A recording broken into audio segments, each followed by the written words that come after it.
요즘은요, 기쁜 일도 슬픈 일도 예전처럼 마음에 오래 남지 않는 날이 있습니다.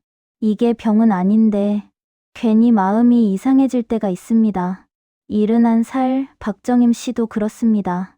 특별히 아픈 곳이 있는 것도 아니고 누가 크게 속상하게 한 일도 없었습니다. 정임 씨는 평생을 바쁘게 살아왔습니다. 가족을 챙기고 하루를 책임지며 늘 마음을 먼저 쓰는 사람이었죠. 그런데 요즘 들어 정임 씨는 자주 이런 생각을 합니다. 내 마음이 너무 조용해졌구나. 아침에 눈을 뜨면 늘 하던 대로 커튼을 엽니다. 창밖에는 햇빛이 잘 들어오고 바람도 나쁘지 않습니다. 그런데 이상하게 그 풍경이 예전처럼 좋다고 느껴지지 않습니다. 예쁘다고는 생각합니다. 하지만 그게 전부입니다. 예전에는 햇살이 좋은 날이면 괜히 기분이 들뜨기도 했고, 라디오에서 익숙한 노래가 나오면 손을 멈추고 한참을 듣곤 했습니다. 요즘은 그렇지 않습니다. 노래가 흘러나와도 정임 씨는 하던 일을 계속합니다. 그래, 노래네. 마음이 움직이지 않는 자신이 낯설게 느껴집니다. 그리고 그 낯설은 어느 날부터 조금 두려운 감정이 되었습니다. 내가 무뎌진 걸까? 이 나이에 마음까지 닳아버린 걸까? 정임 씨는 그런 생각이 들 때마다 괜히 스스로를 다그칩니다. 하지만 마음을 다그친다고 마음이 다시 뜨거워지지는 않았습니다. 오히려 더 조용해질 뿐이었습니다. 이야기가 마음에 닿으셨다면 잠시 머물러 주고 가세요. 구독과 좋아요는 큰 힘이 됩니다. 며칠 전 정임 씨는 손주가 학교에서 상을 받았다는 소식을 들었습니다. 예전 같았으면 마음이 먼저 들떠 사진을 몇 번이고 들여다봤을 겁니다. 그런데 그날은 달랐습니다. 그래, 잘했네. 말은 했지만 마음이 따라오지 않았습니다. 전화를 끊고 난 뒤 정임 씨는 한동안 핸드폰을 바라봤습니다. 기쁘지 않은 건 아니었습니다. 다만 기쁜 마음이 크게 오지 않았을 뿐이었습니다. 그날 저녁 정임 씨는 밥을 먹다 문득 숟가락을 내려놓았습니다. 맛이 없는 건 아니었지만 맛있다는 감정도 예전 같지 않았습니다. 내가 왜 이럴까? 그 질문이 정임 씨 마음속에 조용히 남았습니다. 정임 씨가 마음이 조용해졌다고 느낀 건 하루 이틀의 일이 아니었습니다.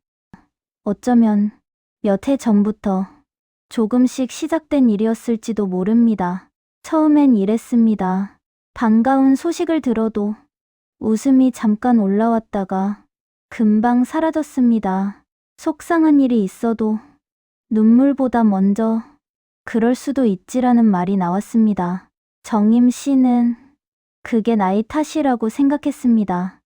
하지만 그럴 수도 있지가 점점 많아졌습니다. 마음이 움직이지 않는 하루가 생각보다 자주 찾아왔습니다.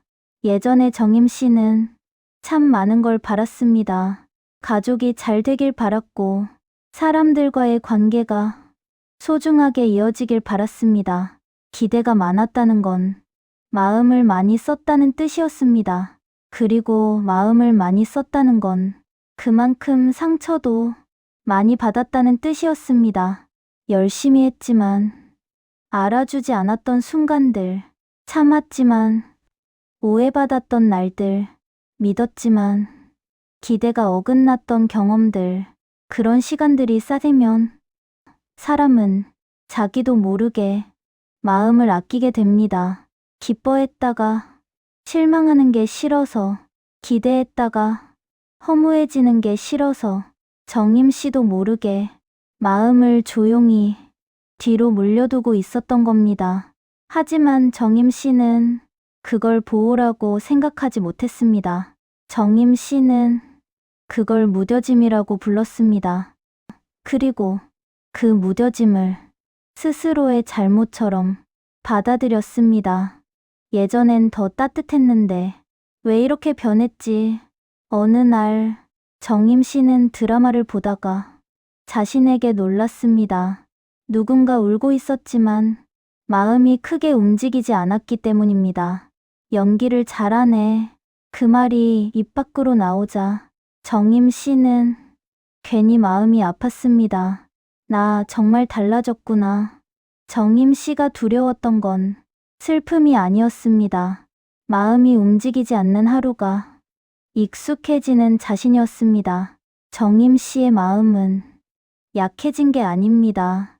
아무 일에도 마음이 크게 움직이지 않는다는 건 차가워졌다는 뜻이 아니라 너무 오래 마음을 쏘은 사람에게 잠시 찾아온 휴식일 수 있습니다. 우리는 살아오면서 정말 많은 감정을 씁니다. 기대하고, 실망하고, 기뻐하고, 아파하면서요. 그 시간이 길어지면 마음은 어느 순간 이렇게 말합니다. 잠깐만 쉬어도 될까? 그런데 우리는 그 휴식을 무뎌짐이라고 오해합니다. 그래서 첫 번째로 꼭 드리고 싶은 말이 있습니다. 마음을 탓하지 마세요. 지금의 마음은 망가진 게 아니라 당신을 지키고 있는 중일 수 있습니다.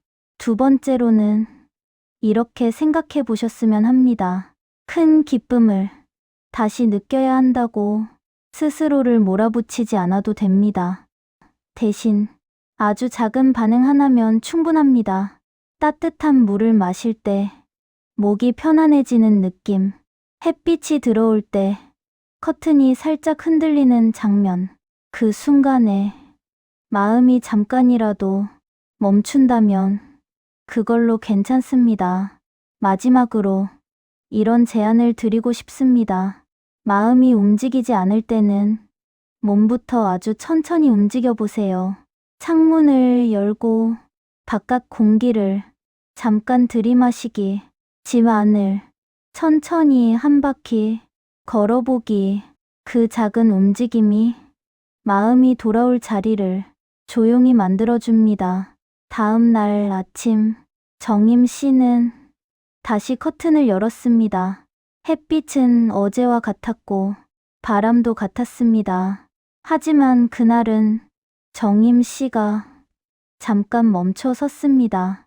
커튼 끝이 바람에 흔들리는 걸 보며 조용히 말했습니다. 예쁘네. 크게 감동한 건 아니었습니다.